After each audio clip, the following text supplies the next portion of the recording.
چاہیے۔ دوستو، پاکستان PPC لا میں آرٹیکل 9 سے لے کر آرٹیکل 28 تک انسانی حقوق ہے۔ وہ کیا ہے میں بتاتا ہوں۔ آرٹیکل 9 جو ہے وہ پہلا جو بنیادی حق ہے وہ یہ ہے کہ کسی بھی شخص کو اس کی آزادی یا زندگی سے محروم نہیں کیا جا سکتا۔ اگر کیا جا سکتا ہے تو صرف اور صرف قانون کے مطابق ریاست بنا پروسیس لا کے کسی شہری کو قید میں نہیں رکھ سکتی، نہ اس کی زندگی کو نقصان پہنچا سکتی ہے۔ ہاں، اگر کوئی شخص کسی خطرناک جرائم میں پایا گیا ہو تو اس کو قانون کے مطابق سزائے موت بھی دی جا سکتی ہے، وہ بھی قانون کی تمام تقاضائیں پوری کرنے کے بعد۔ اس کے بعد آرٹیکل 10 ہمیں یہ بتاتا ہے کہ بغیر کسی وجہ کے کسی شہری کو گرفتار نہیں کیا جا سکتا اور نہ اس کو کسی حق سے محروم رکھا جائے گا۔ وہ اپنے دفاع میں کوئی بھی مرضی کا وکیل کر سکتا ہے۔ اور ایک بات اور میں شیئر کروں گا کہ آج کل تو کیا چکر چل رہا ہے کہ کوئی سپاہی آئے گا، وہ بھی کسی کو گھسیٹ کر لے جاتا ہے، اس سے کوئی پوچھتا ہے کہ بھائی میرا قصور کیا ہے، وہ نہیں بتاتا۔ گرفتار کرنے سے پہلے اس کو بتایا جاتا ہے کہ آپ کو اس گناہ میں، اس جرم میں گرفتار کر رہے ہیں، یہ بھی ہمارا بنیادی حق ہے۔ اس کے بعد میں آرٹیکل 10A جو ڈیو پروسیس فیئر ٹرائل کی بات کرتا ہے، اگر کسی بھی شہری پر سول یا فوجداری ذمہ داری ڈال دی جائے تو وہ ڈیو پروسیس اور فیئر ٹرائل کے علاوہ کوئی بھی اس پہ جرمانہ عائد نہیں ہوگا۔ یہ اس کی تشریح تو بڑی ہے، لیکن میں نے چھوٹے چھوٹے لکھے ہیں اس لیے کہ آپ لوگوں کو جو آپ کے بنیادی حقوق ہے وہ میں سمجھا سکوں، کیونکہ سیمینار کا جو مقصد ہے بنیادی حقوق۔ جب ہم بنیادی حقوق پر بات نہیں کریں گے تو ہمارا سیمینار کس کام کا نہیں رہے گا، لوگوں تک شعور بیدار نہیں ہوگا، لوگ اویئرنیس نہیں حاصل کر سکیں گے۔ Human rights protection forum Pakistan نے ہمیشہ غریب، بے پہنچ، بے سہاروں کی مدد کی ہے، انشاءاللہ کرتا رہے گا۔ اب آرٹیکل 13 کی بات کروں گا۔ کسی بھی شخص یا کسی شہری کو ایک جرم کی 2 بار سزا نہیں دی جا سکتی اور نہ کسی ملزم کو اپنے خلاف بیان دینے پر مجبور کیا جا سکتا ہے۔ آرٹیکل 14 ہمیں یہ بتاتا ہے کہ کسی بھی شہری یا کسی بھی شخص کو اس کی عزت یا چادر چودواری کو کسی بھی صورت میں پامال نہیں کیا جا سکتا، اس کو ہر طرح سے تحفظ حاصل ہے۔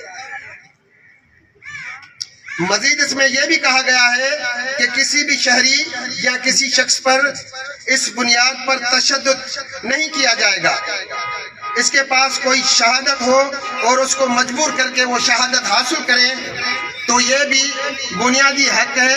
اگر میرے پاس کوئی گواہی ہے یا راز ہے، اگر میں نہیں بتانا چاہتا تو اس کو مجبور نہیں کیا جا سکتا۔ آرٹیکل 15 ہمیں یہ بتاتا ہے کہ کوئی بھی شہری ملک کے کسی بھی حصے میں آئے جائے اور کسی بھی حصے میں جا کر اپنی رہائش اختیار کرے، وہ کر سکتا ہے، اس کا بنیادی حق ہے۔ آرٹیکل 16 ہمیں یہ بتاتا ہے کہ ہر شہری کو پرامن اجتماع کرنے کا حق حاصل ہے اور اس اجتماع میں شامل ہونے کا بھی اس کو حق ہے، البتہ کوئی ایسا قانون جو امن امان کے مینٹین رکھنے کے لیے بنایا گیا ہو تو اس میں عارضی طور پر پابندیاں لگ سکتی ہیں، جیسے 144 صحیح وکیل صاحب یہ نا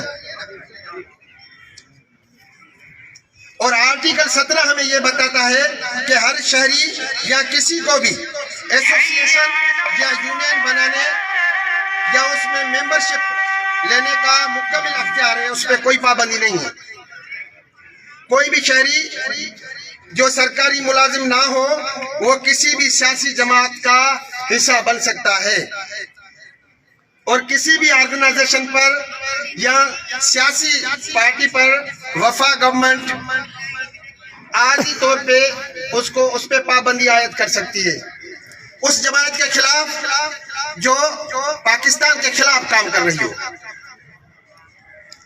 آرٹیکل 18 میں یہ بتاتا ہے کہ ہر شہری، ہر شخص کو حق حاصل ہے کہ وہ کوئی بھی ایسا پیشہ اختیار کر لے جس کی قانون اجازت دیتا ہے، کوئی بھی قانون کے مطابق کاروبار کر سکتا ہے، البتہ اگر وہی کاروبار وفاق گورنمنٹ یا صوبائی گورنمنٹ کر رہی ہے تو وہ اس شہری کو کاروبار کرنے سے منع بھی کر سکتی ہے اور کاروبار سے نکال بھی سکتی ہے۔ آرٹیکل 19 تمام میں صحافی حضرات سے بھی گزارش کروں گا کہ اس پہ تھوڑا سا دھیان دیں۔ آرٹیکل 19 اور آرٹیکل 19A پر آرٹیکل 19 ہمیں یہ بتاتا ہے کہ ہر شہری اظہار کی آزادی کی بات کر سکتا ہے، پریس کو فریڈم حاصل ہے، البتہ پریس کے اوپر قانون کے مطابق پابندیاں لگ سکتی ہیں، مثلا دفاع پاکستان کے خلاف بات کرنا یا اسلام کے خلاف بات کرنا۔ آرٹیکل 19A کا سمجھنا تمام ساتھیوں کے لیے عام ہے۔ آرٹیکل 19 ہمیں یہ بتاتا ہے کہ عوامی اہمیت کے جتنے بھی معاملات ہیں ان معاملات تک معلومات کی رسائی ہر شہری کا حق ہے۔ اگر کوئی ادارہ یا سرکاری ایجنسیز آپ کو معلومات نہیں دیتی تو آپ کو آئین اور قانون اجازت دیتا ہے کہ آپ ان سے جو چیز آپ ان سے انفارمیشن لینا چاہتے ہیں تو وہ آپ کو دے سکتے ہیں۔ آرٹیکل 20 ہمیں یہ بتاتا ہے ہر کسی کو حق حاصل ہے کہ کوئی بھی مذہب اختیار کر لے اور اپنے فقہ کے مطابق کوئی بھی ادارہ قائم کر سکتا ہے، اس پہ کوئی پابندی عائد نہیں ہوگی۔ آرٹیکل 21 ہمیں یہ بتاتا ہے کہ کسی بھی شہری سے ایسا کوئی ٹیکس نہیں لیا جائے گا جس ٹیکس کا پیسہ کسی اور مذہب پہ خرچ ہو، یعنی کرسچن سے یا ہمارے دیوان بھائی ہیں ان سے ایسا کوئی بھی ٹیکس نہیں لیا جائے گا جس ٹیکس کا پیسہ ہمارے مذہب پر خرچ ہو۔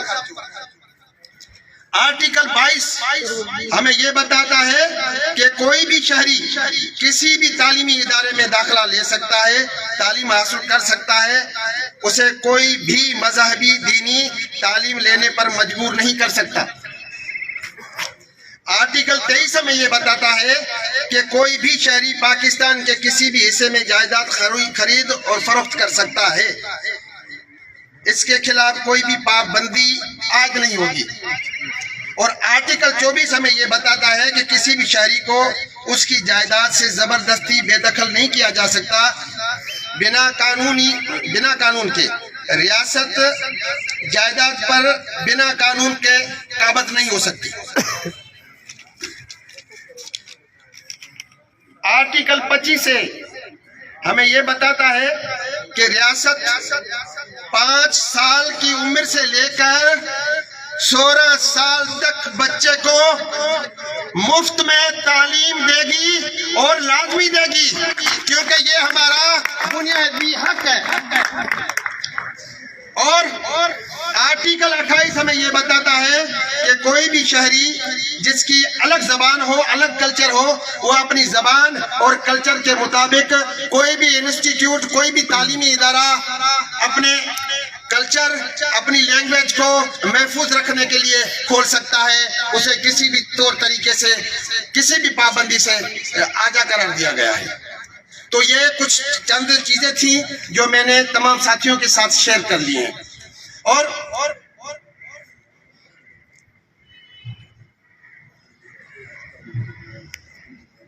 اور میں اب آتا ہوں human rights protection forum Pakistan کی 3 سالہ کارکردگی. تو ساتھیوں اکیلا نکلا تھا, اکیلا بندہ تھا. جب میں نے فورم بنایا تو کافی تنقیدیں بھی ہوئیں, الزامات بھی لگے, لیکن الحمدللہ آج ہم لاکھوں میں پورے پاکستان میں کام کر رہے ہیں. Human right protection forum Pakistan نے 8,000 بچوں کو اسکول یونیفارم, اسکول بیگس اور بکس اینڈ اسٹیشنری تقسیم کی ہے. Human rights protection forum Pakistan نے تعلیمی شعور بیدار کرنے کے لیے کراچی سے لے کر کشمیر تک 27 تعلیمی سیمینار کروائے ہیں, اور الحمدللہ ایسے تعلیمی سیمینار کروائے ہیں جس میں تمام جو نمبر ٹاپ آنے والے بچے اور بہترین جو اساتذہ تھے, بہترین جو والد تھے, بہترین جو برادر تھے, ان کو ایوارڈوں سے نوازا ہے تاکہ ان میں شعور بیدار ہو اور ہماری تعلیم جو ہے وہ زیادہ بڑھے, اس کا ریشہ زیادہ بڑھے. اب جو ہماری تعلیم کا جو زیادہ ریشہ ہے ابھی تو 63 پوائنٹ کچھ ہے میل میں, اور جو فیمیل میں ہے وہ تقریباً 23 پوائنٹ کچھ ہے تعلیمی شرح. تو میں چاہتا ہوں کہ میں اپنی کوشش سے, کیونکہ میں اکیلا تو کچھ نہیں کر سکتا نا, آج جتنے بھی بھائی بیٹھے ہیں, ایک بھائی اگر اپنے گھر میں جائے گا تو اس کے تقریباً 10-15 بھاتی تو ہوں گے, اس کی فیملی ہوگی. جب وہ فیملی میں بیٹھ کر بات کرے گا کہ تعلیمی شعور بیدار کرنا ہے تو میرا پاکستان پڑھا لکھا پاکستان بنے گا. کیونکہ ہر کامیاب ملکوں کے پیچھے جو راز ہے وہ تعلیمی راز ہے. تعلیم یافتہ جو بھی ملک ہے وہ ترقی سے مالا مال ہے, اور الحمدللہ میں چاہتا ہوں کہ میرا ملک پاکستان بھی تعلیمی لحاظ سے ترقی کرے, میری سندھ سرسبز بنے, اور جو جتنے بھی میرے بھائی ہیں وہ خوشحال ہو جائیں. دوران لاک ڈاؤن, جب لاک ڈاؤن لگا تو human right protection forum Pakistan نے سندھ بھر میں 18,000 کے قریب جو مزدور تھے, جو دہاڑی دار تھے, جو رکشہ چلاتے تھے, ان کو 1 ماہ کا راشن دیا. اور کراچی میں 1 ماہ تک 500 مزدور جو رکشہ چلاتے تھے ان کو صبح اور شام کے درمیان پکایا کھانا بنا کر ان کے گھروں تک دیا جاتا تھا. دوران لاک ڈاؤن جب عید آئی تو human right protection forum Pakistan نے 6,000 سے زیادہ لوگوں میں عیدی بانٹی, ان کو عید کے کپڑے دیے, ان کو عید کا راشن دیا. Human right protection forum Pakistan نے کاروکاری پر سیمینار کروائے اور صحت پر سیمینار کروائے. اتنے تو ابھی مجھے یاد بھی نہیں ہے, ہمارا پروفائل بنا ہوا ہے. تو اب آپ کو پتا ہوگا کہ 9 اگست کو human right protection forum Pakistan نے مرکز کی طرف سے ایک بڑا سیمینار کروایا تھا, وہ کورونا کی آگاہی مہم کے لحاظ سے. تو بڑے ڈاکٹر آئے تھے جنہوں نے لیکچر دیا, اور اس کے بعد جو انجیکشن نہیں کروا رہے تھے, ویکسین نہیں کروا رہے تھے, تو گھر گھر میں جا کر human right protection forum Pakistan کے جتنے بھی والنٹیئر ہیں انہوں نے یہ آگاہی مہم چلائی. الحمدللہ آج ہمارے پاکستانی کورونا وبا کی جو ویکسین انہوں نے کروائی ہے, الحمدللہ ہماری یہ کوشش ہے کہ ہمارے ملک سے کورونا کی جتنی بھی وبا ہے وہ چلی جائے اور ہمارے جتنے بھی شہری ہیں وہ سیکیور ہو جائے. تو یہ ہماری human right protection forum Pakistan نے کام کیے ہیں, اور ابھی یہ سیمینار کروایا ہے. تو یہ سارا جو پھیرا ہے یہ ہمارے اس بھائی کے اوپر آتا ہے, کیونکہ ان کی جو محنت ہے, ان کی جو کاوشیں ہیں, تمام ساتھیوں کو اکٹھا بیٹھنے کا جو موقع فراہم کیا ہے تو پہلوان موسانی اور نعمت اللہ کولاچی صاحب نے کیا ہے. اور میں دعا ہوں کہ اللہ تبارک تعالیٰ ان تمام ساتھیوں کو ہمیشہ آباد رکھے. پاکستان زندہ باد, آپ تمام دوست بھی زندہ باد.